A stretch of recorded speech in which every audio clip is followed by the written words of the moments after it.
My wife texted from her girls' trip. Accidentally slept with my ex. We're getting back together, and I am keeping the ring for future. I replied, thanks. Then I emailed the $87,000 ring bill, which was in her name.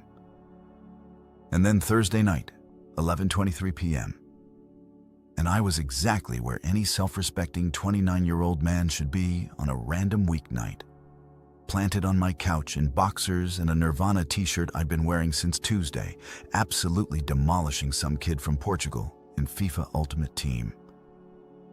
The score was 4-1, my favor, and I just pulled off this absolutely disgusting finesse shot with Mbappe that curved like it had GPS tracking. The kid rage quit before I could even watch the replay, which honestly was the most satisfying part of my entire week.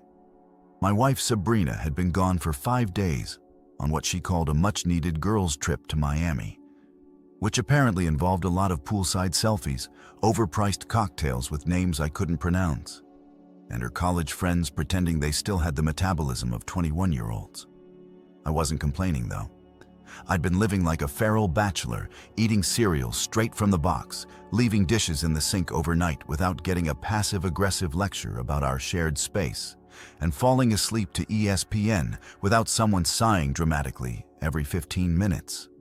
The apartment was quiet except for the ambient stadium noise from the TV and the occasional honking from the street below our downtown condo.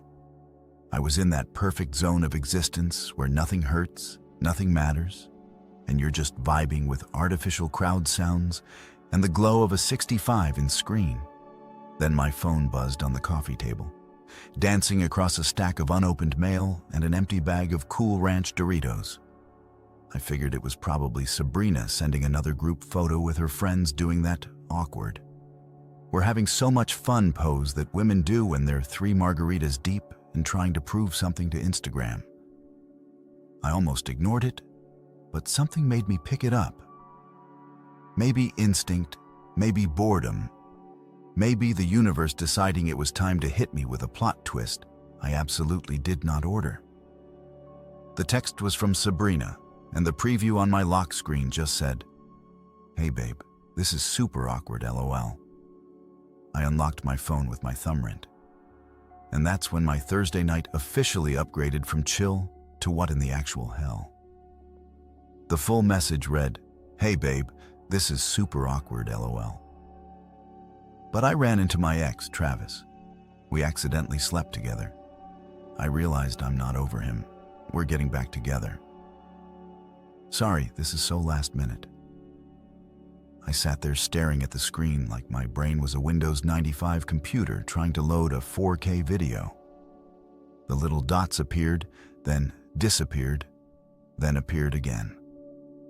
She was typing more, which somehow made it worse. The follow-up message came through like a freight train of audacity. "By the way, I'm keeping the ring. It's a clean break gift.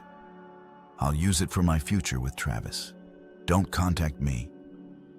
I read it once, then twice, then a third time just to make absolutely certain I wasn't having a stroke or hallucinating from too many energy drinks. Accidentally slept together. Those 3 words kept bouncing around my skull like a DVD screensaver. What kind of gymnastics do you have to do to accidentally sleep with someone? Did she trip on a margarita-soaked pool deck and fall directly onto his? No. You know what? I wasn't even going to finish that thought. And clean break gift. Was that even a thing? Did Hallmark make a card for that? Congratulations on your divorce. Here's a ridiculously expensive ring I'm stealing. Best wishes. Go screw yourself. The sheer nerve, the unbelievable confidence it took to text your husband that you cheated, you're leaving, and, oh, by the way, you're keeping the engagement ring like it's a parting gift from a game show. I almost had to respect the hustle. Almost. My thumbs hovered over the keyboard. I could have written a novel. I could have sent paragraph after paragraph about betrayal, about the 3 years we'd been together, about the wedding we'd been planning for 8 months that was supposed to happen in 6 weeks. I could have asked her if she'd lost her mind somewhere between the hotel minibar and whatever terrible decision-making led to this moment. I could have called her every name in the book and then invented a few new ones. But instead, I took a deep breath, channeled every ounce of petty energy I had in my body, and typed one single word: thanks. No punctuation, no elaboration, just thanks. Like she just told me she grabbed milk from the store. I hit send and watched the little delivered notification pop up underneath it. Then I just sat there, in the eerie quiet of my living room with the FIFA menu music looping in the background. That annoying upbeat electronic garbage that's designed to make you feel like you're always one game away from glory. The TV screen had gone into idle mode, showing my poorly customized avatar standing in the digital stadium looking way more confident than I felt. My beer was getting warm on the coffee table next to a pile of fantasy football magazines I'd been meaning to read. Everything looked exactly the same as it had 15 minutes ago. But somehow, the entire molecular structure of my life had shifted. I realized I wasn't crying. I wasn't yelling. I wasn't even particularly angry, which was the weirdest part. I was just sitting there in my 2-day-old shirt, holding my phone, feeling this bizarre sense of clarity wash over me like someone had finally turned on the lights in a room I'd been stumbling around in for months. Sabrina and I hadn't been good in a while. I knew that. She knew that. Probably our mailman knew that from the way we'd barely acknowledged each other in the elevator for the past few weeks. But we'd been going through the motions, doing the whole "we're fine" performance for our families and friends, planning a wedding that felt more like a corporate merger than a celebration. She'd been obsessed with Pinterest boards and seating charts, while I'd been wondering why I felt more excited about my Tuesday night basketball league than about marrying someone I was supposed to spend the rest of my life with. Still, there's knowing something's wrong. And then there's getting a text that your wife accidentally mounted her ex-boyfriend like he was a Peloton bike. She forgot to cancel the subscription, for the silence in the apartment was thick, almost physical, like I could reach out and touch it. It was the kind of quiet that makes you hear your own heartbeat and wonder if you're having an appropriate reaction to your marriage spontaneously combusting via text message. Somewhere in the building, someone's dog was barking. A siren wailed past on the street below. My phone buzzed again, probably her blocking my number. But I didn't even look.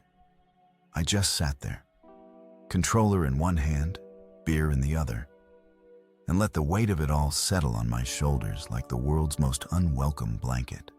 And weirdly, underneath the shock and the absurdity and the sheer what the hell just happened of it all, I felt something I hadn't felt in months: free.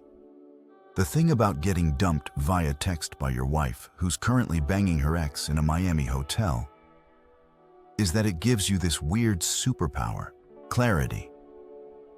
Suddenly, all those little financial details you've been ignoring because happy wife, happy life, or whatever bumper sticker wisdom you've been operating under just come flooding back with crystal clear precision. I sat there on my couch for maybe another 10 minutes, letting the reality marinate.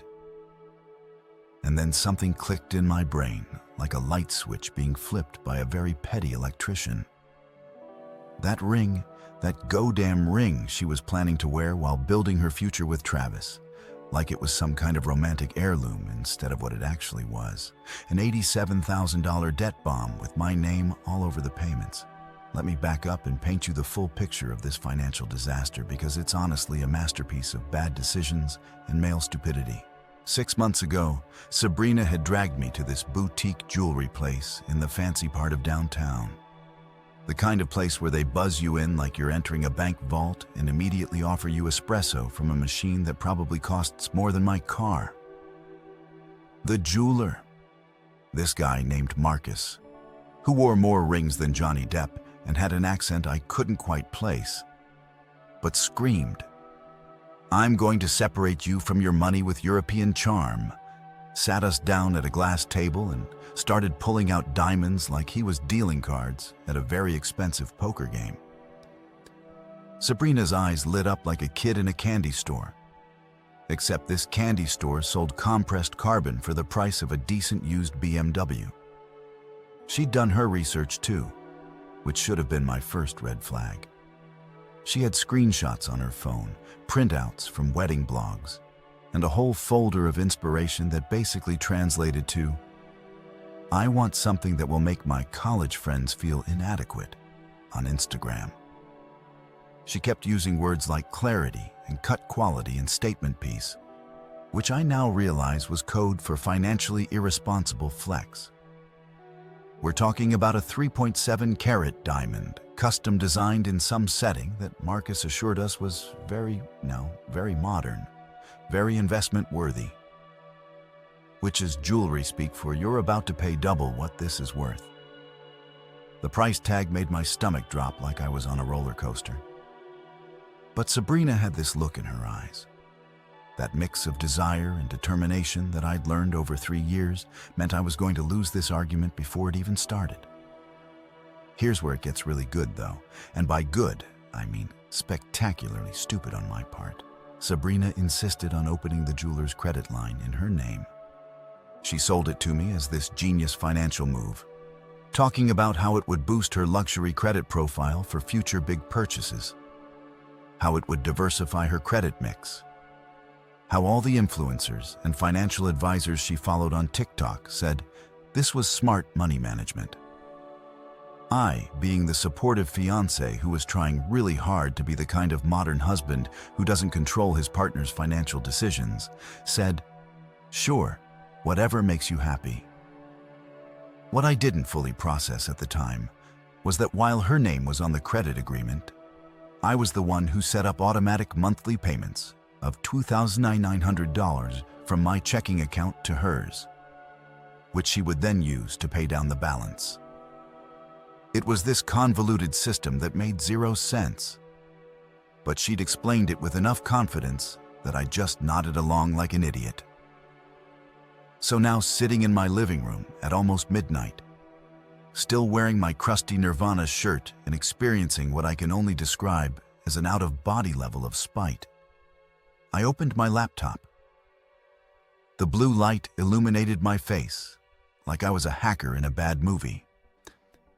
Except instead of breaking into government databases, I was about to perform some financial surgery that would have made my accountant father actually proud of me for once. I logged into my bank account, navigated to the recurring payment section, and found that beautiful $2,900 monthly transfer scheduled to go out in 3 days. My mouse hovered over the cancel button for exactly 2 seconds before I clicked it with the kind of satisfaction usually reserved for popping bubble wrap or crushing an empty beer can. Canceled. Done. Finito. That's $2,900 a month that could now go toward literally anything else. Therapy.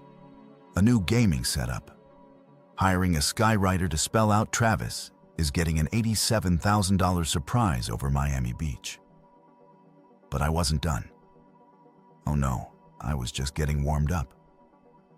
I opened my email and found the most recent statement from the jeweler that had been forwarded to me back when Sabrina and I were still pretending to be a functional couple. The balance sat at exactly $87,000. She'd made exactly 1 payment, apparently, before deciding that was enough effort. I downloaded the PDF, opened a new email, and addressed it to Sabrina's Gmail account, the one she used for all her personal business, which apparently now included cheating and grand larceny. The subject line practically wrote itself per your text. In the body, I kept it simple and devastating. "This is all yours now. Thanks." Then I attached that invoice like I was serving her legal papers, which, let's be honest, I basically was. My finger hit send with the force of a judge's gavel, and I watched that email whoosh into the digital void, headed straight for Miami and whatever hotel room she was probably still in, probably scrolling through Travis's Instagram, trying to convince herself she'd made a good life choice. The petty energy was flowing through me now, like I'd mained espresso and spite in equal measure. I pulled up the smart lock app for our condo and changed the entry code from the one we'd been using her birthday, because of course it was to a random string of numbers I'd have to write down to remember. Changed, locked out. She wanted a clean break. Here's the cleanest break possible. No way to get back. And even if she changed her mind between mojitos.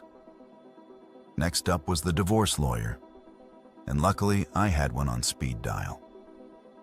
Well, not literally speed dial, but saved in my contacts from when my buddy Marcus, different Marcus, not the jewelry thief, had his whole got married in Vegas to a bottle service girl and needed an annulment incident last year. I fired off an email at 12:47 a.m. explaining my situation in the most professional terms I could manage, while still riding high on my revenge tour, and asked for a consultation as soon as possible. Preferably before Sabrina realized what was happening and tried to lawyer up first. Then came the wedding vendors. And let me tell you, there's something deeply cathartic about canceling a wedding at 1 o'clock in the morning while eating stale Doritos and riding the world's most justified anger high. I'd saved all the contracts in a folder labeled wedding stuff that I now wished I could rename expensive mistakes and broken dreams. But I settled for just opening each one and finding the cancellation clauses. The venue canceled, lost the $5,000 deposit. But honestly worth it to not have to stand at an altar and pretend everything was fine. The photographer who charged $4,000 and acted like she was doing us a favor canned. The DJ, the florist, the overpriced catering company that wanted $85 per person for chicken that probably came from Costco. Canceled, canceled, canceled.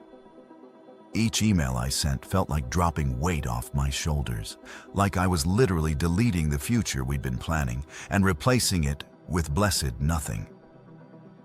By 2 a.m., I was running on fumes and spite. But there was one last thing sitting on my kitchen counter that needed to be dealt with. A box of wedding invitations. Not just any invitations, mind you, but the custom-designed letterpress ivory card stock with gold foil invitations that Sabrina had insisted were essential for setting the right tone. These things cost $1,700 for 150 invites, which broke down to over $11 per piece of paper, basically telling people to show up and watch us lie to each other. I picked up that beautiful, expensive box, walked to the trash chute in the hallway, and dumped the whole thing down like I was scattering ashes at sea, except way less sentimental and way more satisfying. I stood there for a second, listening to them tumble down 4 floors to the dumpster below, and smiled for the first time in hours. Somewhere in Miami, Sabrina was sleeping next to Travis. And somewhere in my downtown condo, I was finally free for 5 glorious days. I lived like a man who'd just been released from a prison I didn't even know I was in. I'm talking pure, unadulterated freedom. The kind of existence where you wake up at noon on a Saturday. Not because you're depressed, but because you genuinely have nothing to do and nowhere to be, and no one to judge you for it. I drank my coffee black at 3 Bohander in the afternoon, left the toilet seat up without consequences, and discovered that my apartment could actually be quiet instead of filled with reality TV noise, and the constant hum of Sabrina's anxiety about whether we were living our best life, or whatever phrase she'd picked up from her influencer friends that week. I ordered Chinese food at midnight, just because I could. Left the containers on the counter until morning, and no one materialized to give me a lecture about ants or maintaining our space like adults. I deep cleaned my side of the closet and discovered I actually had way more room without Sabrina's 73 pairs of shoes that all looked identical to me, but apparently served very different purposes. According to her, I found shirts I'd forgotten I owned. A favorite hoodie that had mysteriously disappeared 6 months ago when she declared we were dressing more mature now. And about $40 in random pockets from various jackets I hadn't worn since she started picking out my outfits. I played guitar for the first time in probably a year, working through old John Mayer riffs and not worrying about someone sighing dramatically from the other room about how the noise was interfering with her decompression time. I made eggs for dinner. Just eggs, nothing else. Scrambled with too much butter and hot sauce, and ate them standing at the counter while watching YouTube videos about conspiracy theories. It was glorious. It was peaceful. It was exactly the kind of existence that makes you realize you'd been living in low-key misery for longer than you wanted to admit. My buddy Jake came over on day 3 with a case of beer and a pizza from this place we used to hit up in college. Back before Sabrina had declared that carbs after 7 p.m. were basically poison and that we needed to be more conscious about our food choices. We sat on my couch, watched an entire baseball game without anyone asking if we could please watch something with a plot. And he didn't ask a single question about Sabrina or Travis or the text message that had blown up my life. He just showed up, cracked open a Budweiser, and said, "Dude, your apartment feels different, like less tense or something." That was it. That was the whole conversation, and it was perfect. We didn't need to process or analyze or talk about our feelings like we were in some kind of male therapy session. We just existed in comfortable silence, punctuated by occasional commentary about terrible umpire calls and whether the Cubs would ever get their act together. I slept like a rock for the first time in months, sprawled diagonally across the bed without someone complaining that I was invading her space or that my snoring was preventing her from achieving proper REM sleep. I woke up naturally without an alarm and spent 20 minutes just lying there staring at the ceiling thinking about absolutely nothing. I went to the gym and actually enjoyed it instead of treating it like a chore I had to complete, so Sabrina wouldn't make comments about how we needed to stay in shape for the wedding photos. I ate cereal for dinner 2 nights in a row. Cinnamon Toast Crunch straight from the box, standing in front of the open fridge, living my best feral bachelor life. And nobody was there to judge me or suggest we meal prep quinoa bowls for the week like responsible adults. But all good things, as they say, must come to an end. And my peaceful little post-breakup vacation came crashing down on Tuesday afternoon when my phone started blowing up like I'd won the lottery, except instead of money, I'd won the grand prize of other people's audacity and entitlement. It started with a voicemail from Trina, Sabrina's maid of honor and partner in crime. One of those women who refers to herself as a girl's girl, but is really just an enabler of bad behavior wrapped in a Forever 21 bodycon dress. I was at the grocery store, standing in the chip aisle, trying to decide between Cool Ranch and Nacho Cheese Doritos, a decision that felt monumentally important in my new simple life. When I saw I'd missed a call, I put the phone on speaker and hit play, fully expecting it to be a spam call about my car's extended warranty. But instead, I got Trina's voice dripping with that particular brand of fake concern that women use when they're about to ask you for something unreasonable. "Hey Noah," she started, using that overly familiar tone like we were best friends instead of people who'd been forced into proximity by my soon-to-be ex-wife. "So, Sab's card got declined at dinner last night." "Yeah, super awkward. We were at this really nice place on Ocean Drive, and her AMX just didn't work. And then she got some weird email from the jeweler about a missed payment or something." There was a pause where I could literally hear her chewing gum and probably checking her reflection in a compact mirror. "Can you just, fix it? She's really embarrassed and she doesn't want to call you directly because things are weird right now. But it's just a technical thing, right? Just log in and move some money around or whatever you need to do." "Thanks, babe." She actually called me babe. The woman who'd helped my wife cheat on me just called me babe and asked me to fix a financial problem that was entirely of Sabrina's own making. I stood there in the Doritos aisle, holding my phone like it was a live grenade, while some mom with 2 screaming kids in her cart navigated around me and shot me a look that said, "Move or die." I replayed the message just to make sure I'd heard it correctly. And yep, Trina had really just asked me to fix the fact that I'd stopped paying for the ring that my cheating wife was planning to wear while building a future with another man. The sheer entitlement, the absolute lack of self-awareness, the confidence it took to leave that voicemail without apparently seeing any irony in the situation. It was almost impressive. Almost.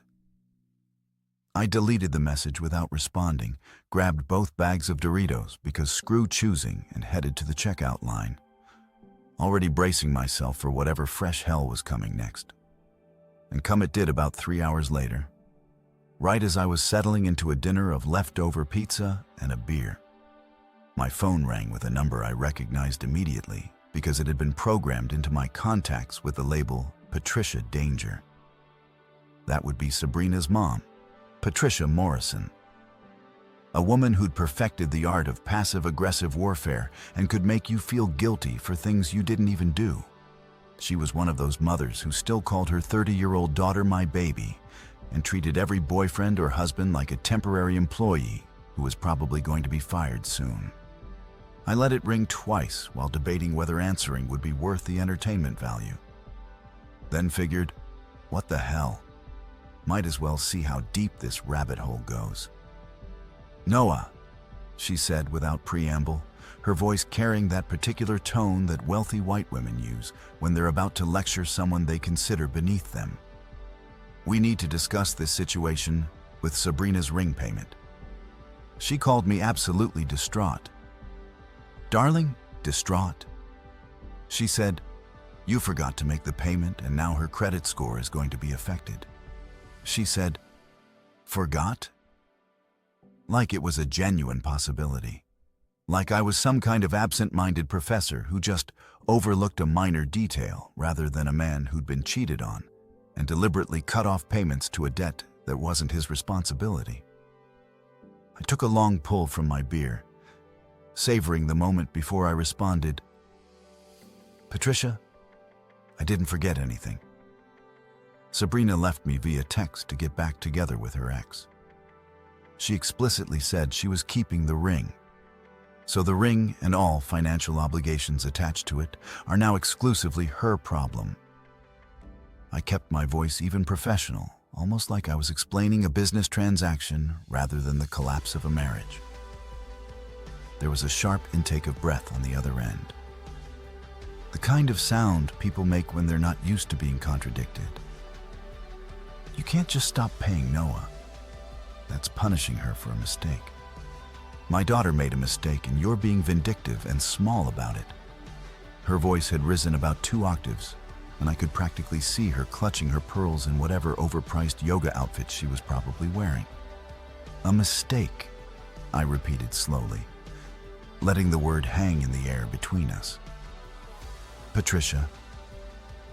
She didn't accidentally leave her phone in an Uber. She bought plane tickets to Miami, checked into a hotel, reconnected with her ex-boyfriend, slept with him multiple times, I'm assuming, since this resulted in them getting back together, and then sent me a text message ending our marriage. That's not a mistake. That's not even a series of mistakes. That's an itinerary. That's a planned event with multiple decision points where she could have, not done that. The silence on the other end was beautiful. Like I could hear her brain short-circuiting as she tried to figure out how to spin this into somehow being my fault.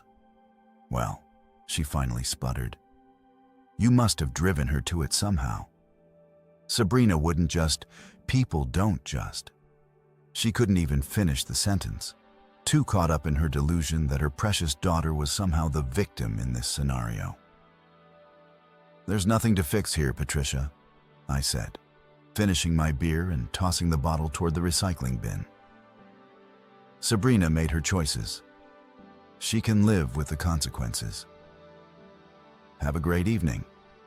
And I hung up, powered off my phone, and sat there in my peaceful, drama-free apartment, knowing damn well this was just the beginning.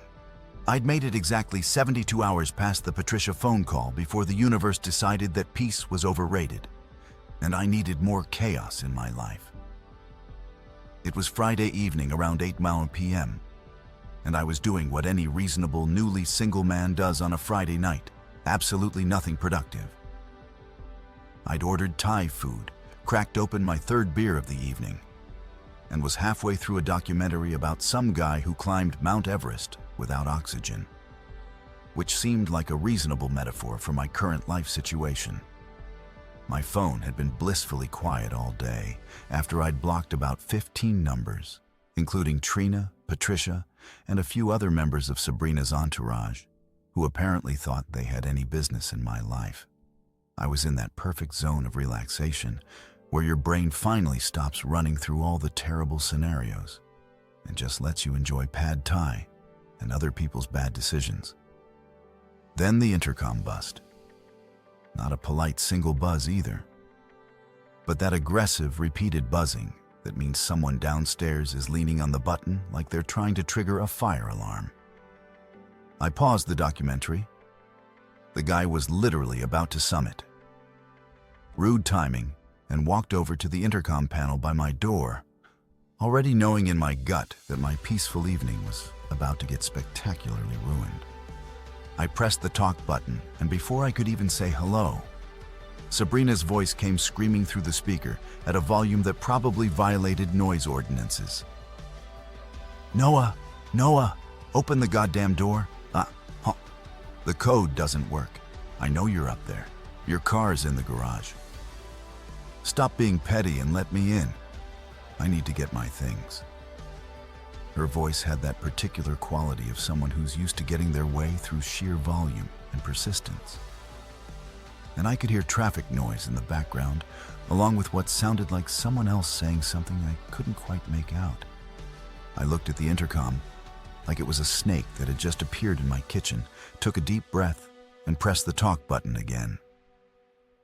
"Yeah," I said, keeping my voice conversational and calm, which I knew would irritate her more than yelling back.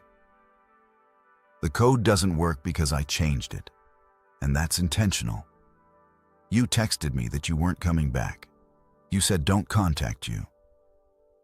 So, I'm respecting your wishes and maintaining my boundaries." I said boundaries like I'd been watching therapy TikToks, which honestly I had been. There's some solid content out there about dealing with narcissists, and it was proving very educational. "You can't just lock me out of my own home," she shrieked. And I could practically see her face turning red, that vein in her forehead popping out that always appeared when she didn't get her way. "I have rights. I live here. This is illegal. I'm calling the police." And then the intercom went silent as she apparently hung up or stormed away or both. I stood there for a second, shrugged, and went back to my couch. If she wanted to call the cops, let her. I had the deed to the condo in my name only. I had her text message saying she was leaving, and I had a really good documentary to finish. The guy still had to get down the mountain, which statistically is when most people die, and I was invested in his survival. I got about 30 minutes of peace. The guy made it down alive. Spoiler alert, though. He lost some toes to frostbite, which seemed like a reasonable trade-off for bragging rights. Before there was a knock on my door, not the intercom this time, an actual knock. And it had that particular authoritative quality that meant this wasn't the delivery guy with my Thai food leftovers. I looked through the peephole, and sure enough, there were 2 uniformed police officers standing in my hallway. And behind them, I could see Sabrina with mascara-streaked cheeks doing her best impression of a damsel in distress. And next to her, some guy I assumed was the infamous Travis, looking exactly like every ex-boyfriend named Travis looks. Backwards baseball cap, tight t-shirt showing off gym muscles, and that particular expression of confused aggression that men get when they're in over their heads. but too proud to admit it. I opened the door, and immediately the older of the two cops, a black guy probably in his late 40s with tired eyes that said he'd seen way too much stupid stuff in his career, held up his hand in a gesture that was both greeting and caution. "Evening, sir. I'm Officer Williams. This is Officer Chin. We got a call about an illegal eviction. Ma'am says you changed the locks and won't let her access her residence." He said it in that carefully neutral tone that cops use when they're already pretty sure the call is, but have to go through the motions anyway. "Officers," I said, nodding politely and stepping aside so they could see into my apartment. "One dude, one couch, one TV, 0 women's belongings anywhere in sight. Come in. I can explain the situation, and I have documentation." I said documentation like I was a lawyer, which I wasn't. But I'd learned from enough true crime podcasts that having paperwork makes you look credible. Behind the cops, Sabrina made a move to follow them inside, and Officer Williams held up his hand again without even looking back. "Ma'am, please wait in the hallway for a moment." His tone suggested this wasn't a request, and Sabrina's mouth dropped open like she couldn't believe she was being excluded from her own victimhood narrative. Travis put his hand on her shoulder in what I guess was supposed to be a supportive gesture, but mostly just made him look like a guy who was starting to realize he'd signed up for way more drama than he'd bargained for when he decided to sleep with his ex-girlfriend in Miami. I grabbed the folder I'd prepared because, yes, I'd actually prepared a folder once I'd canceled all those wedding vendors. I wasn't completely naive about how this might go down and handed Officer Williams the deed to the condo. "The property is solely in my name. I bought it 2 years ago before Sabrina and I got married. She never contributed to the mortgage, never paid utilities. Her name isn't on any documentation related to this address." I watched him flip through the pages, his partner, Officer Chin, looking over his shoulder. Both of them doing that thing cops do where their faces don't reveal anything they're thinking. "Okay," Williams said slowly.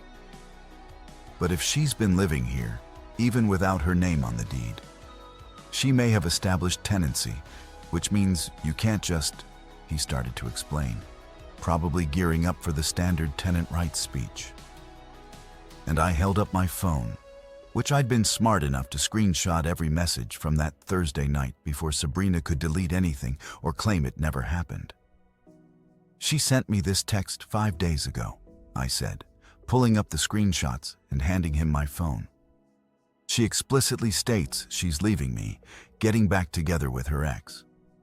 That would be the guy in the hallway with the unfortunate facial hair situation, and that I shouldn't contact her. She voluntarily left the residence and communicated in writing that she wasn't coming back. She removed herself from Teeny." I was pulling out phrases I'd learned from a 30-minute YouTube video about tenant law that I'd watched at 2 in the morning earlier in the week, and honestly, it was paying off. Officer Williams read the text message once, then again, then looked up at me with an expression that might have been sympathy or might have been amusement or might have been both. She really wrote, "Accidentally slept together?" he asked, and I saw the corner of his mouth twitch like he was trying not to smile.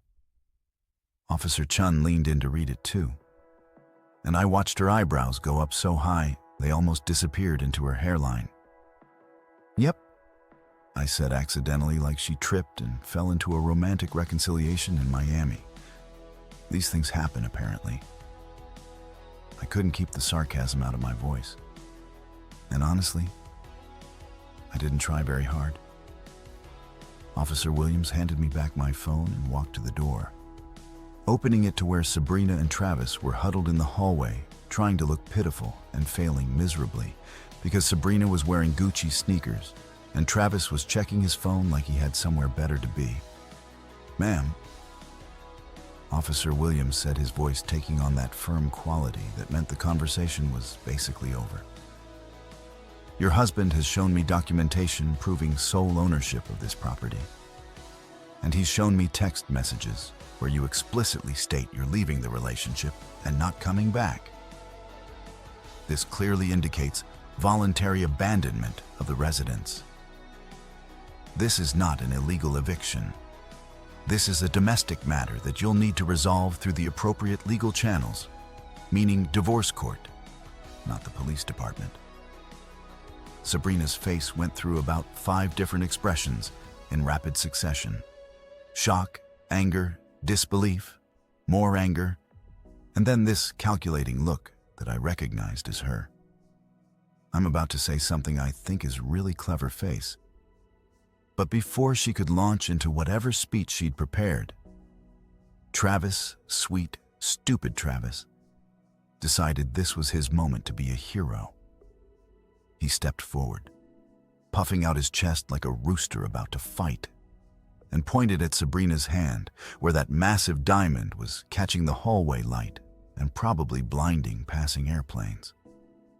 "Wait a minute," Travis said, his voice cracking slightly like he was going through puberty again.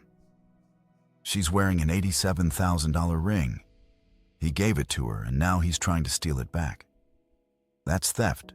That's actual theft. You should arrest him." He looked so proud of himself, like he'd just solved a murder case. And I watched both cops turn to look at him with expressions that suggested they were reconsidering their career choices. Officer Chan, who hadn't said much up to this point, looked at Travis, then at Sabrina's hand, where the ring was indeed very much present, then back at Travis. "Sir," she said slowly, like she was explaining something to a particularly dim child. "She's wearing it right now on her finger. He's not trying to steal it. It's literally on her hand." The silence that followed was so thick, you could have cut it with a knife. And I watched Travis's face go through its own journey of realization as he understood that he just made himself look like an absolute in front of 2 police officers and his new old girlfriend. The smug, heroic expression slid off Travis's face faster than a cheap air mattress deflating after someone sat on it too hard, replaced by this red-faced embarrassment that almost made me feel bad for him. Almost. Officer Williams sighed the kind of sigh that suggested this wasn't even close to the dumbest call he'd responded to that week. Looked at me and nodded. "You folks have a good evening, ma'am. Sir, I suggest you handle your personal business through a lawyer, not through the police department." And with that, both officers turned and walked toward the elevator, leaving Sabrina, Travis, and me standing in the most awkward triangle formation imaginable. Sabrina looked like she wanted to say something, her mouth opening and closing, but apparently even she couldn't find words for this particular disaster. I gave them both a small wave, stepped back into my apartment, and closed the door, finally getting back to my now cold Thai food and my peaceful Friday night. I thought after the cop incident that maybe, just maybe, Sabrina would take the hint and handle things through proper legal channels like a normal adult human being going through a divorce. I thought wrong.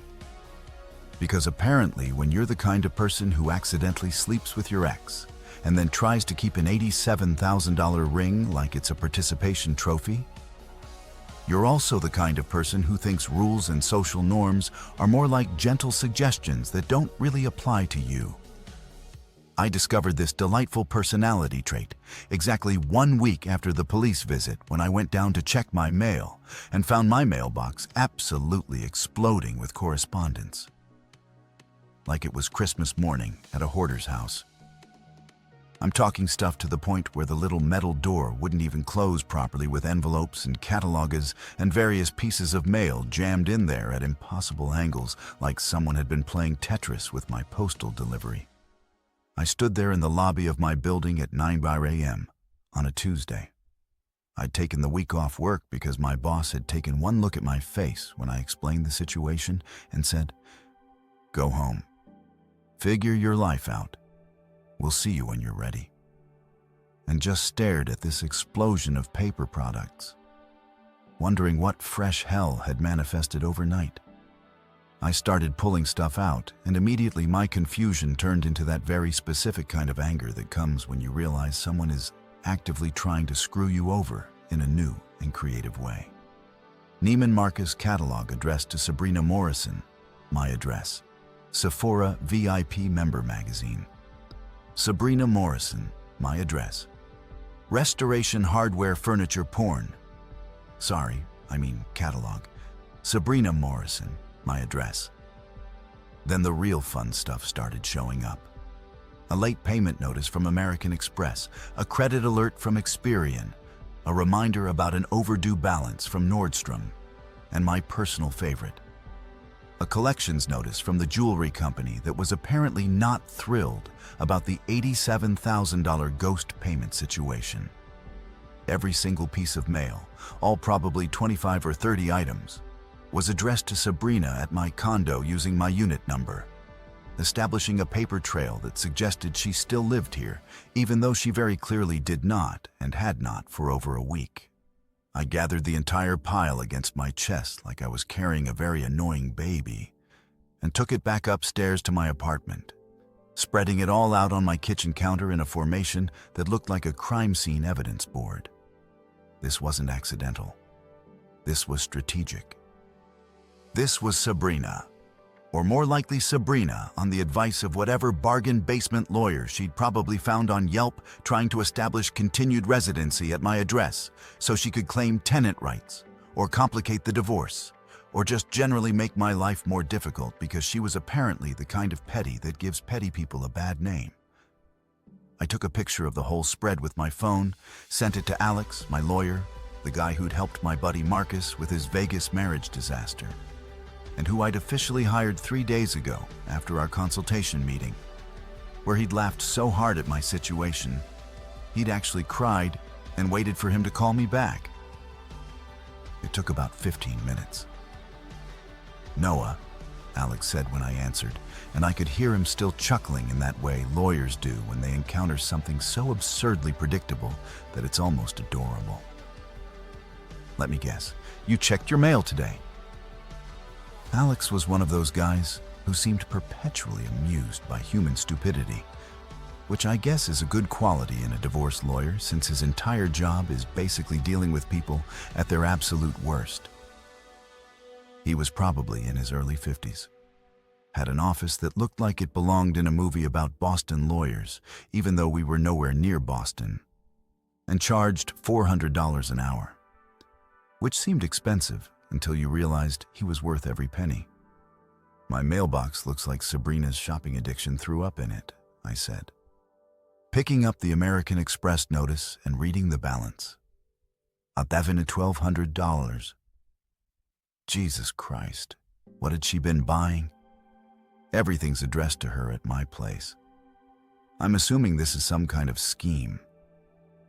I tried to sound calm and reasonable, but my voice probably gave away the fact that I was about 3 seconds away from driving to wherever Sabrina was currently staying and dumping all this mail on her doorstep like a very pointed care package.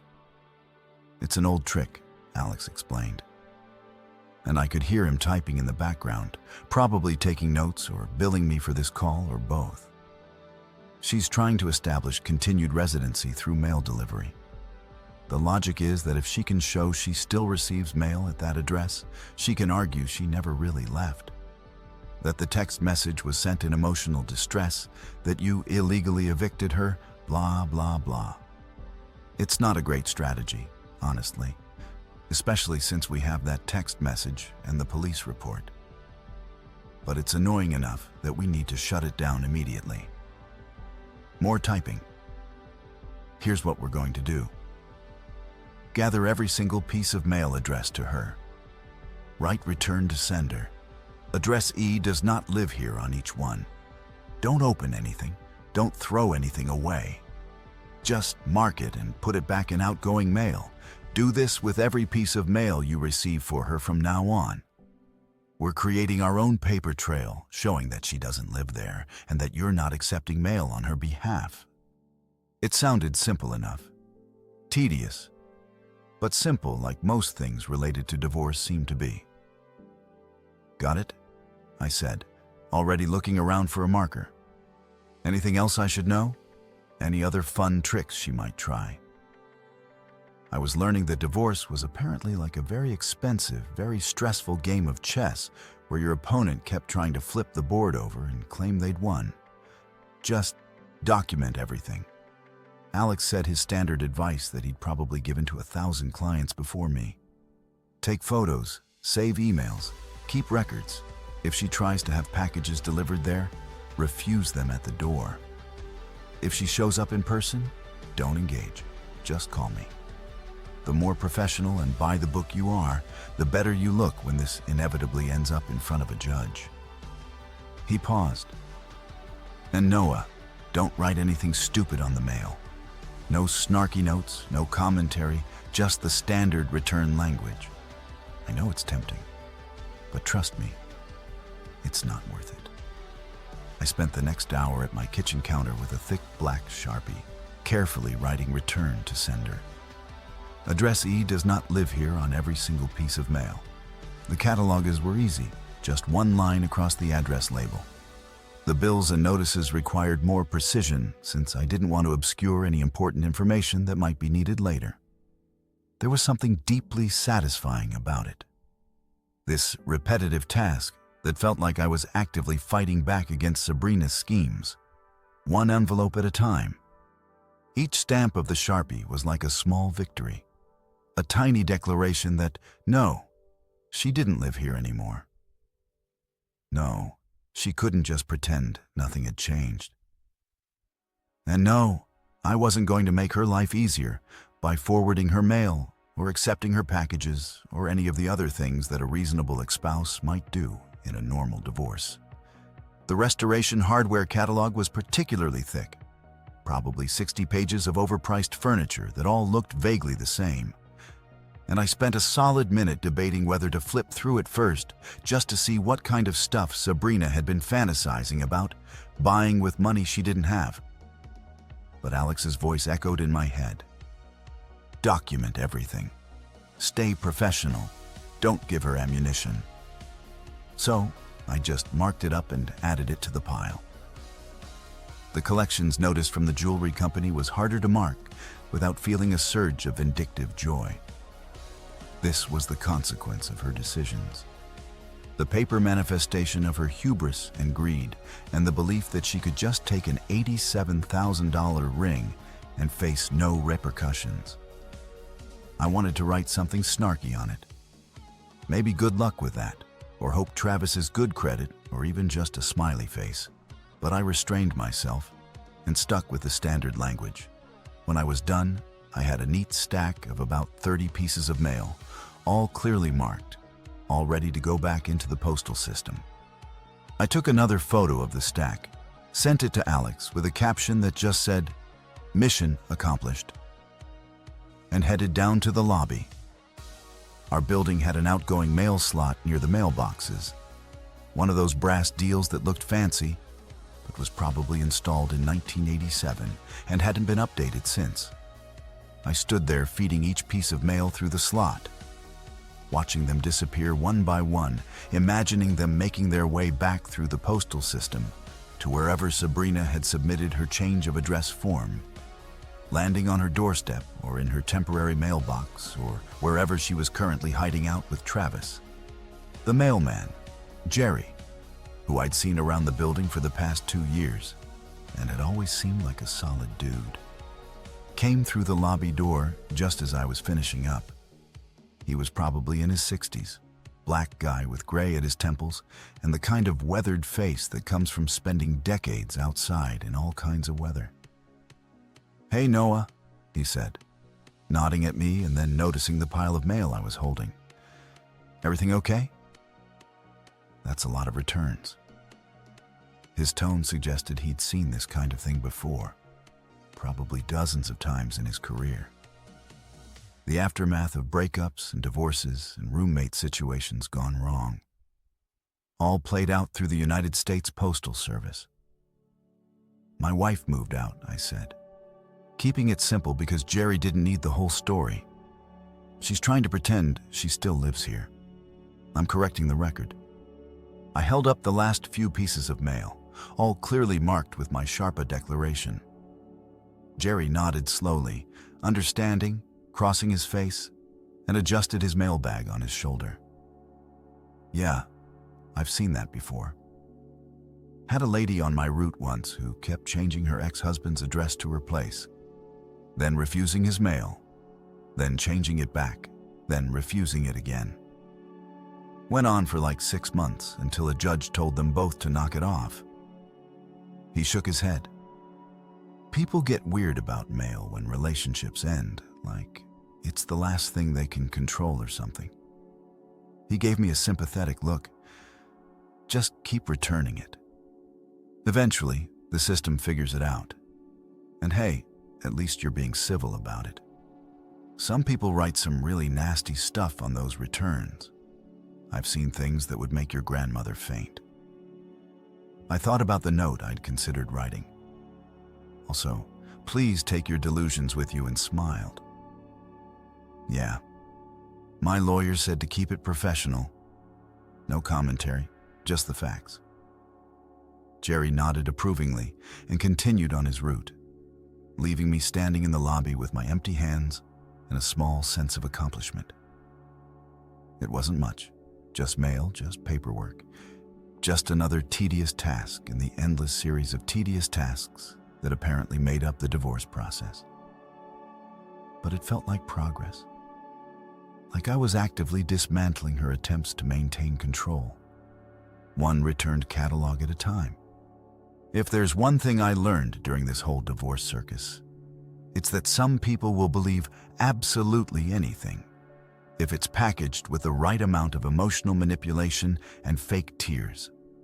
Sabrina, being the kind of person who'd probably convinced herself that she was actually the victim in this situation, had apparently decided that her next move wasn't to lay low and deal with her consequences like an adult, but instead to launch what I can only describe as a full-scale sympathy tour, a pity PR campaign designed to rewrite history and paint herself as some kind of wronged woman who'd been forced into the arms of her ex-boyfriend by my apparent failures as a husband. I discovered this delightful development on a Wednesday morning when I was making eggs. Actual breakfast eggs at a normal breakfast time. Another small victory in my new single life, and my phone dinged with an email notification that made me nearly drop my spatula into the garbage disposal. The email was from Melissa Sean, the wedding photographer Sabrina had insisted we hired despite my protests that maybe, just maybe, we didn't need to spend $4,000 on someone to take pictures of us awkwardly posing in front of decorative hay bales or whatever rustic nightmare venue Sabrina had picked out. Melissa was one of those Instagram photographer types who referred to herself as a visual storyteller and had a website full of couples gazing into each other's eyes and fields during golden hour, looking like they'd never had a single argument about whose turn it was to take out the trash. The email's subject line read, "Thinking of you during this difficult time," which immediately set off alarm bells because nobody who starts an email like that is about to tell you good news or offer you money. I opened it while my eggs were slowly turning from scrambled to rubber on the stove, and had to read it 3 times before my brain could fully process the audacity. Dear Noah, it began already irritating me because we'd maybe had 2 conversations total, and she definitely didn't know me well enough to dear me. I hope this email finds you well. Sabrina reached out to me yesterday and shared what you're going through. I'm so sorry to hear about your struggles during this challenging season of life. My struggles. My struggles. Like I was the one who torpedoed my marriage via text message from a Miami hotel room. As someone who works with couples in their most vulnerable moments, I understand how difficult separation can be. And I want you to know that I'm here to support you both through this transition. The email continued. And this is where it went from annoying to absolutely buck wild. Sabrina mentioned that she and Travis are hoping to do a fresh start couple session to celebrate their reunion and new beginning together. She asked if we could apply your $200 deposit toward their shoot. which I think is a beautiful example of turning pain into growth and allowing love to bloom even from difficult circumstances. I actually said, "What the hell?"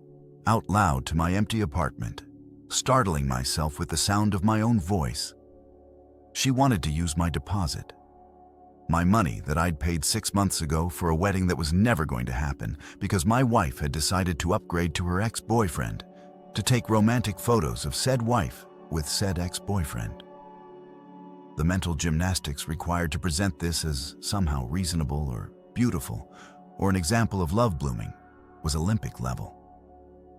But wait, there was more.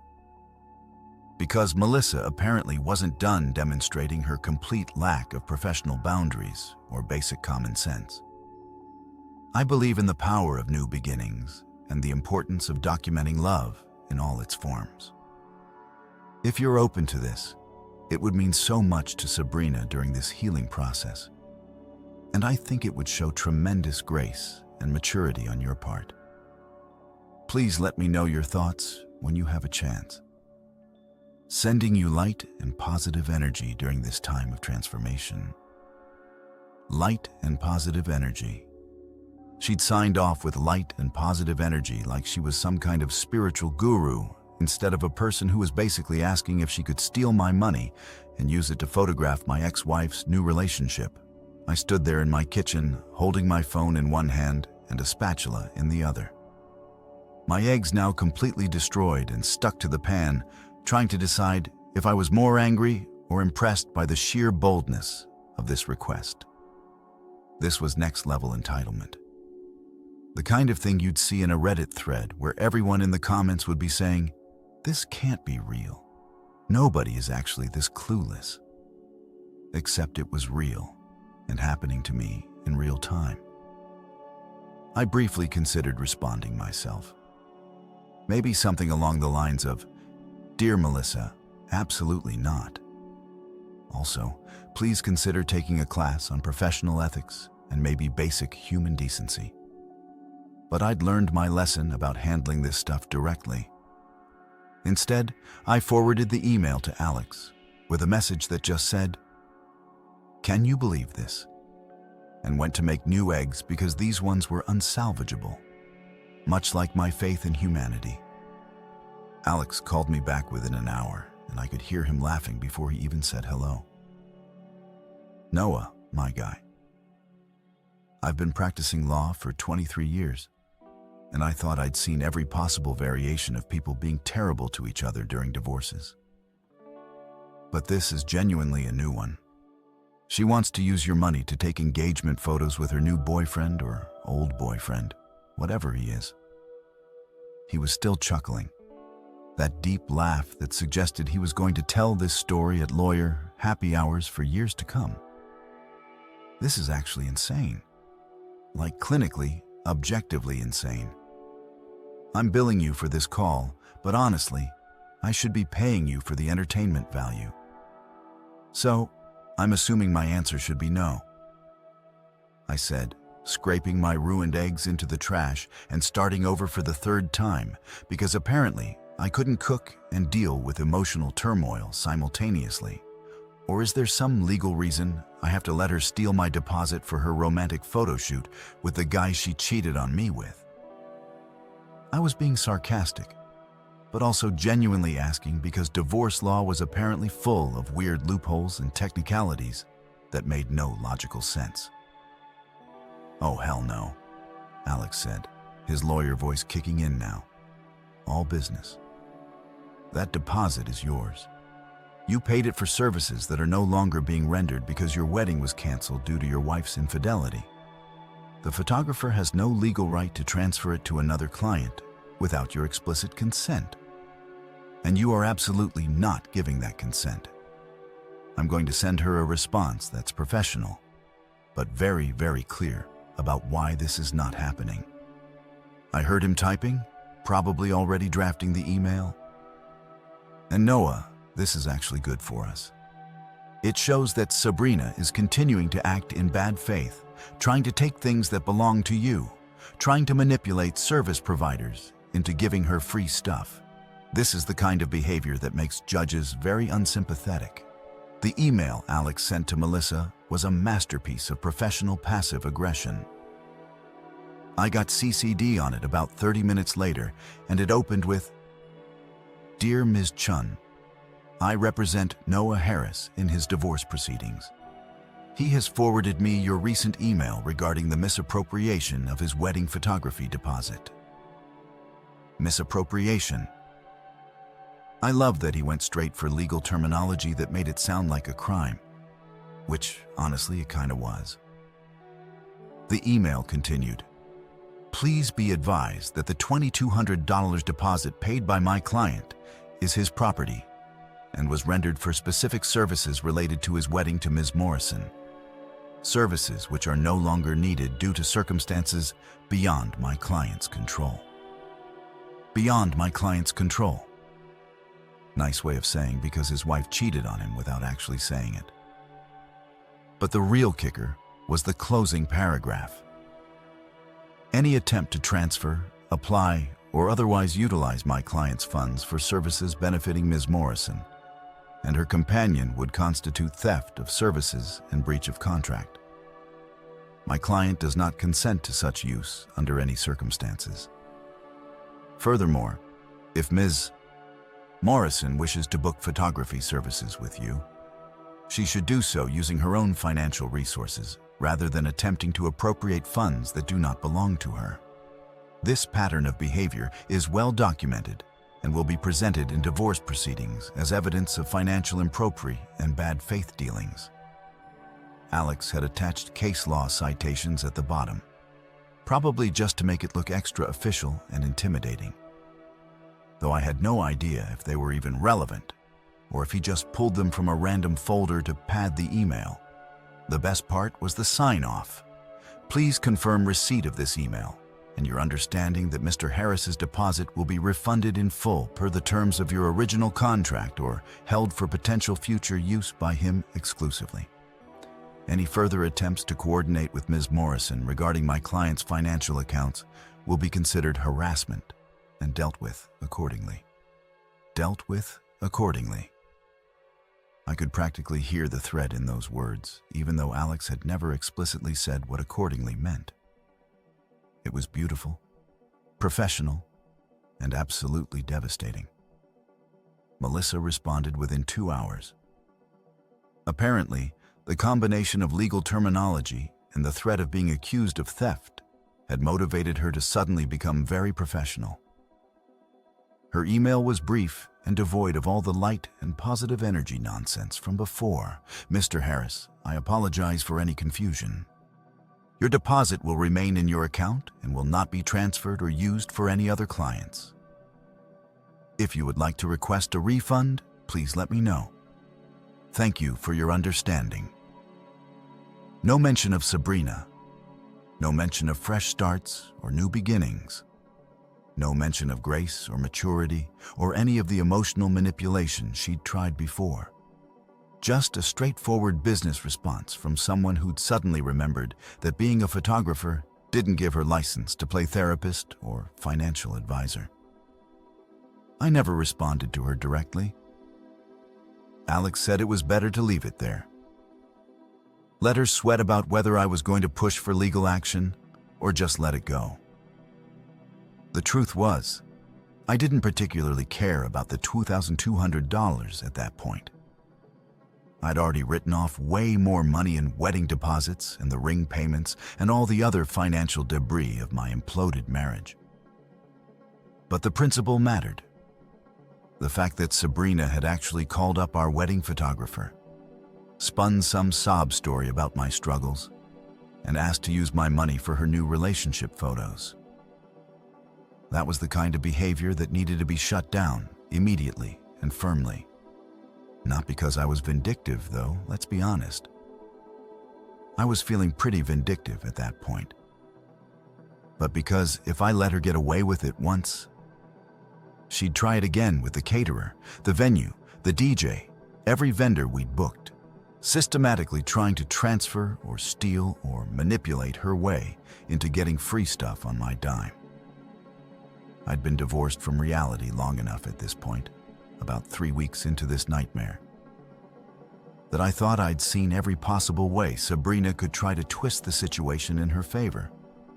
I dealt with the mail scheme, the cop visit, the photographer heist attempt, and approximately 47 text messages from various members of her friend group explaining why I was actually the bad guy in this scenario despite, not being the one who cheated.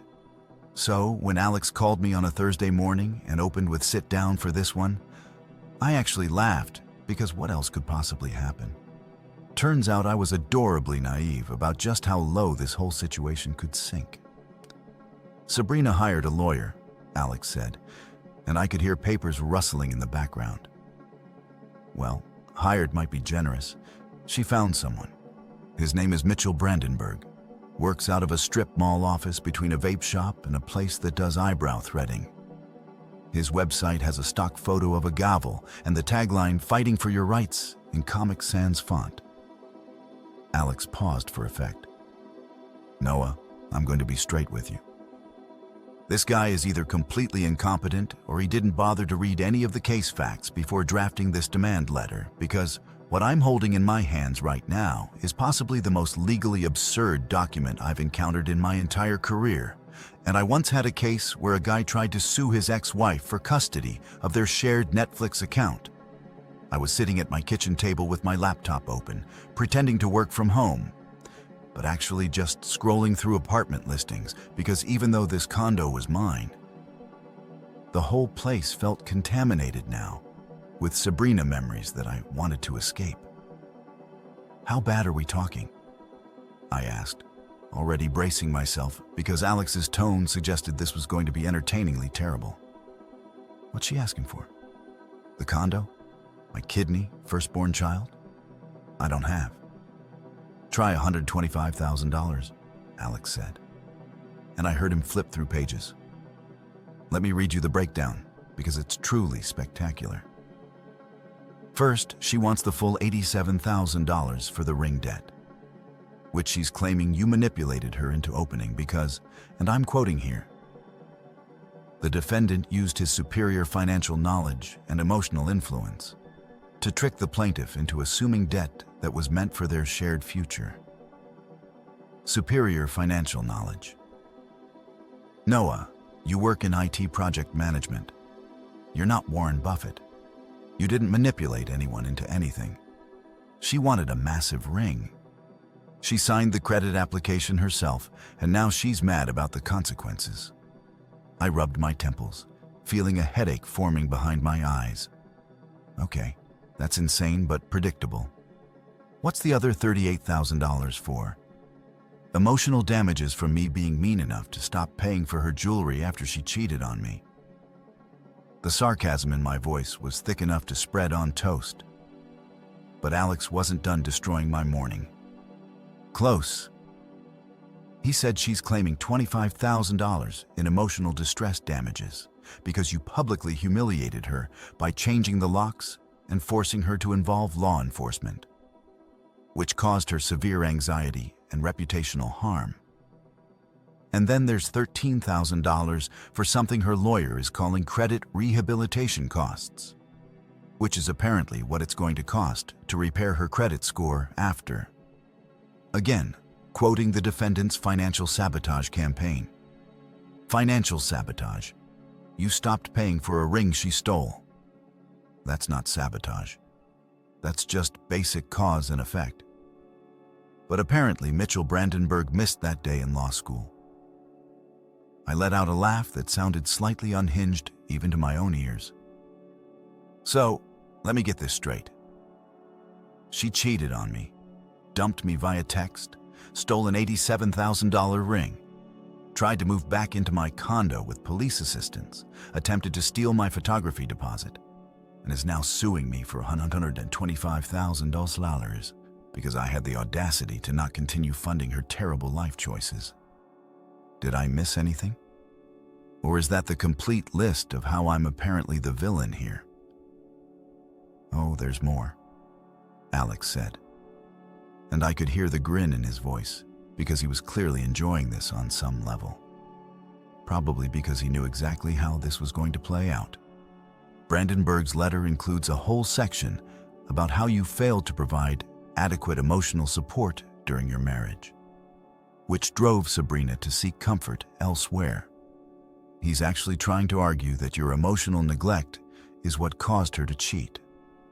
Therefore, you're partially responsible for the current situation and should pay for damages. It's victim blaming dressed up in legal terminology, and it's not going to fly even a little bit. But the balls on this guy to actually put it in writing are kind of impressive.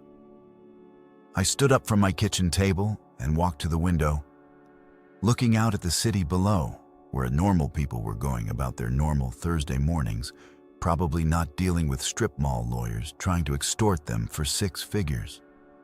What's our response? Please tell me our response involves some variation of "go to hell," but in fancy lawyer language. I was only half joking because at this point, I was tired of being reasonable and professional and taking the high road when Sabrina and her Comic Sans attorney were clearly operating in a different moral universe. "Better," Alex said, and I heard his keyboard clicking. "I'm drafting a response right now that's going to include every single piece of evidence we have. The text message where she admits to cheating and says she's keeping the ring. The police report showing she voluntarily left and tried to force entry later. The jeweler's credit agreement with her signature all over it. The photographer email showing her pattern of trying to misappropriate your funds and your bank records showing you paid faithfully for months until she explicitly ended the marriage. We're also attaching the records of her mail forwarding scheme, which shows ongoing bad faith dealings." The clicking continued, and I imagined Alex in his office that looked like a movie set, probably wearing one of his expensive suits that he bought specifically because he said they intimidated opposing counsel, typing up a legal document that would hopefully end this circus once and for all. "The key argument," Alex continued, his voice taking on that lecturer tone he used when he was explaining legal strategy, "is that she cannot keep the asset and deny the liability. She's wearing the ring. We have photos from her Instagram where she's literally showing it off in posts from last week, by the way, which her lawyer apparently didn't think to check before filing this demand. She can't simultaneously claim the ring as her property and claim that the debt isn't her responsibility. That's not how debt works. That's not how any of this works." "Wait," I interrupted, processing what he just said. "She's posting the ring on Instagram after everything. After trying to claim I'm sabotaging her credit and emotionally devastating her. I grabbed my phone and opened Instagram for the first time in weeks. I'd basically abandoned social media after the breakup because I didn't need to see Sabrina's curated highlight reel of her new life. Sure enough, her profile was public, and her recent posts were a masterclass in delusion. There she was at some trendy restaurant, hand prominently displayed, holding a cocktail glass. Diamond catching the light like a disco ball.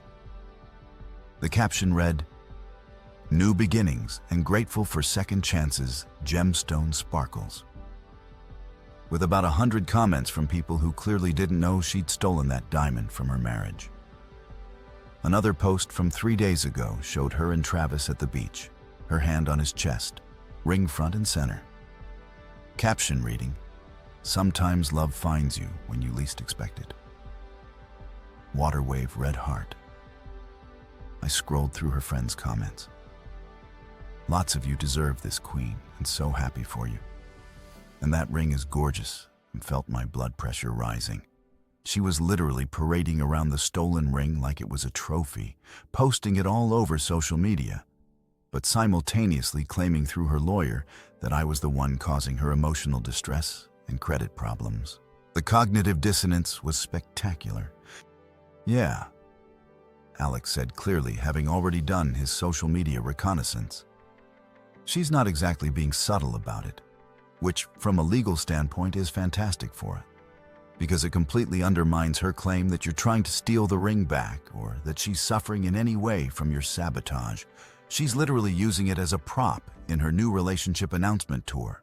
Brandenburg either didn't check her social media, or he's even dumber than his Comic Sans website suggests, because any competent lawyer would have told her to take that stuff down immediately. The response letter Alex drafted was, in his words, polite but devastating. He sent me a draft later that afternoon, and reading it was like watching a master chef prepare a meal. Every ingredient perfectly measured, every element building toward a conclusion that was both inevitable and satisfying.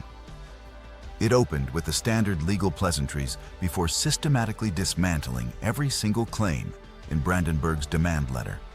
The section about the ring was particularly brutal. Your client cannot maintain possession of an $87,000 asset while simultaneously denying responsibility for the associated debt. This is not a matter of opinion or interpretation. It is fundamental contract law. Ms. Morrison signed the credit agreement in her own name, selected the ring herself, and has retained possession of said ring following the dissolution of the marriage. She has further publicized her possession of the ring through social media posts. See Exhibits F through J, undermining any claim that Mr. Harris is attempting to deprive her of property. Exhibits F through J were screenshots from Sabrina's Instagram, carefully documented with dates and timestamps, showing her flaunting the ring like she'd earned it through hard work rather than theft and audacity. Alex had even included one where you could see Travis in the background looking vaguely uncomfortable. Probably because he was slowly realizing that the woman he'd accidentally reconnected with came with $87,000 in baggage and a personality that treated other people's money like a community resource. The emotional distress section was equally savage. Miss Morrison's claim of public humiliation is without merit. Mr. Harris exercised his legal right to secure his property after MS. Morrison explicitly communicated via text message that she was terminating the marriage and would not return. The involvement of law enforcement was initiated by Ms. Morrison herself when she attempted to gain unauthorized entry to a property she had voluntarily abandoned. One cannot claim emotional distress from consequences that directly result from one's own actions and decisions. Alex had attached the police report as an exhibit, highlighting the officer's conclusion that this was a domestic matter, not an illegal eviction. But my favorite part was the closing paragraph, which Alex had crafted with what I can only describe as surgical precision. Your client's demand for $125,000 is not only legally baseless, but represents a continuation of the pattern of behavior that led to the dissolution of this marriage. Specifically, an expectation that Mr. Harris should fund Ms. Morrison's lifestyle and choices regardless of her actions or their impact on him. This demand will not be entertained. Should your client wish to pursue this matter further, we are prepared to present extensive documentation of her bad faith dealings, attempted fraud, and ongoing harassment. We trust you will advise your client accordingly. It was professional. It was devastating. And it basically amounted to try us and see what happens, which in lawyer speak is about as aggressive as you can get without actually threatening someone. Alex sent the response on Friday afternoon, seeing me, so I could watch it land like a legal nuclear bomb in Mitchell Brandenburg's inbox. Now we wait, Alex said when he called to confirm he'd sent it. Either Brandenburg will realize he's in over his head and advise Sabrina to drop it, or he'll double down and we'll end up in court where a judge will laugh them out of the room. Either way, you're fine. This is harassment disguised as legal action, and it's not going to work.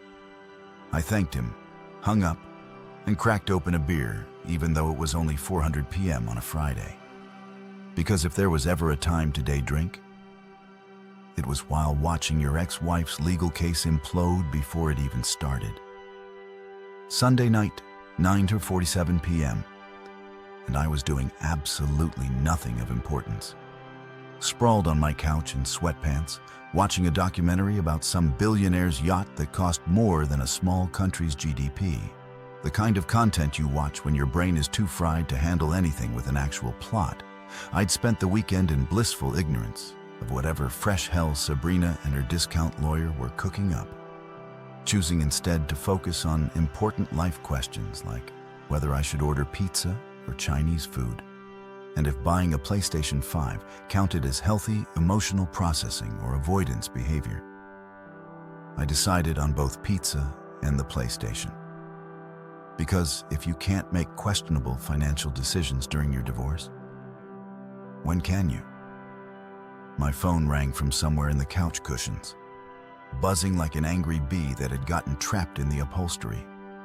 I dug it out and saw a block number on the screen, which usually meant spam about my car's extended warranty or some robot trying to convince me I owed back taxes to the IRS. I almost let it go to voicemail. My new philosophy was that anyone who actually needed to reach me would leave a message or text like a normal human being in 2025. But something made me answer it. Maybe curiosity, maybe boredom, maybe the universe deciding I needed one more ridiculous plot twist before the weekend ended. "Hello," I said, my voice carrying that particular tone of suspicion you use when answering block numbers. Like I was already prepared to hang up the second someone started talking about duct cleaning or solar panels. There was a pause, some background noise that sounded like traffic or maybe a TV, and then a male voice that I didn't immediately recognize, but somehow knew was going to ruin my peaceful evening. "Noah." "Hey man, it's Travis." The voice was nervous, talking fast like he'd been working up the courage to make this call, was trying to get through it before he lost his nerve. "I know this is weird and you probably don't want to hear from me, but I need to talk to you about Sabrina. It's kind of an emergency." Travis, the ex-boyfriend, the guy who'd accidentally slept with my wife, and was now apparently discovering that winning Sabrina came with a whole lot of baggage he hadn't signed up for. I sat up straighter on my couch, my documentary forgotten, because this was going to be good. "Travis," I said slowly, letting his name hang in the air like a bad smell. "You've got about 30 seconds to explain why you're calling me from a blocked number on a Sunday night, before I hang up and block every possible variation of your phone number I can think of. Make it count." I wasn't actually going to hang up. I was way too curious about what could possibly motivate this dude to call me. But I wanted him to know I wasn't his buddy, and this wasn't a social call. Okay, I get it. You hate me. That's fair." He rushed out, his words tumbling over each other like he was reading from a script he'd memorized but was screwing up under pressure. "But dude, please, you gotta help me out here. Sabrina is absolutely losing it. Like losing it. Collection agencies have been calling non-stop for the past 3 days. Her phone rings every hour with a different number. They're calling her mom's house. They found her email somehow, and she's getting like 50 messages a day about the ring payment. She told me the ring was paid off, man. She said it was all handled, that you'd taken care of it as like a final gesture or whatever. And now I'm finding out there's $87,000 in debt, and it's all in her name. And she's screaming and crying, and I don't know what to do." I had to bite my lip to keep from laughing because the mental image of Sabrina's carefully constructed fantasy life collapsing around her, while Travis stood there realizing he'd traded up from whatever peaceful existence he'd had to a financial disaster zone, was almost too perfect. "Let me get this straight," I said, my voice dripping with the kind of sarcasm that comes from watching karma work in real time. "Sabrina told you the $87,000 ring she stole from our marriage was paid off. Like, completely paid for. And you believed her, Travis, buddy. She finances her jewelry like people finance cars. She probably finances her shoes. Did she also tell you she was going to pay for that debt herself?" Or was she maybe hoping I'd just keep making payments while she rode off into the sunset with you? There was silence on the other end. The kind of silence that meant I'd hit the nail directly on the head. And Travis was having one of those terrible moments of clarity where you realize you've made a catastrophically stupid decision, but it's too late to undo it. She said it was complicated.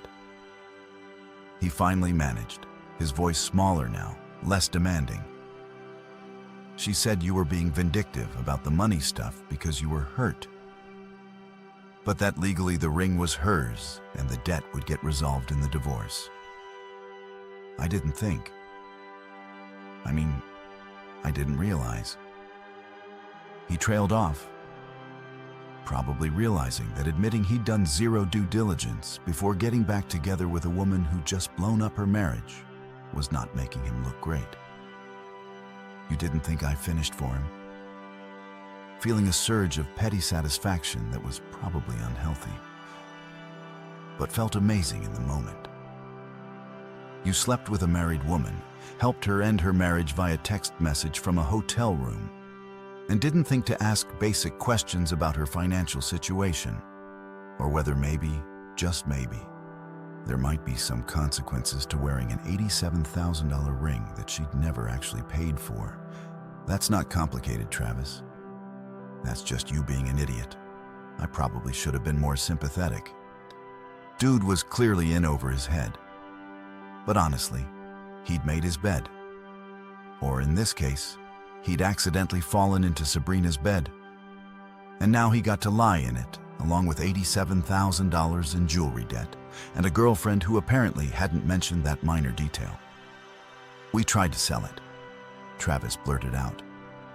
And I could hear the desperation creeping into his voice now, the reality of his situation fully sinking in.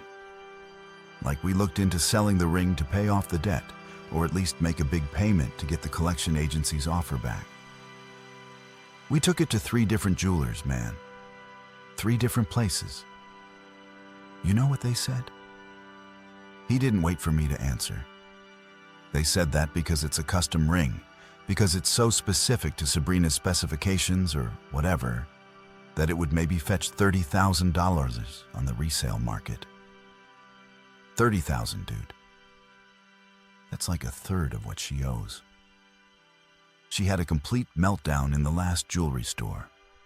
Full crying, mascara everywhere, asking them if they were sure, like maybe if she cried hard enough, the laws of economics would change, and the ring would magically be worth what she paid for it. I couldn't help it. I laughed.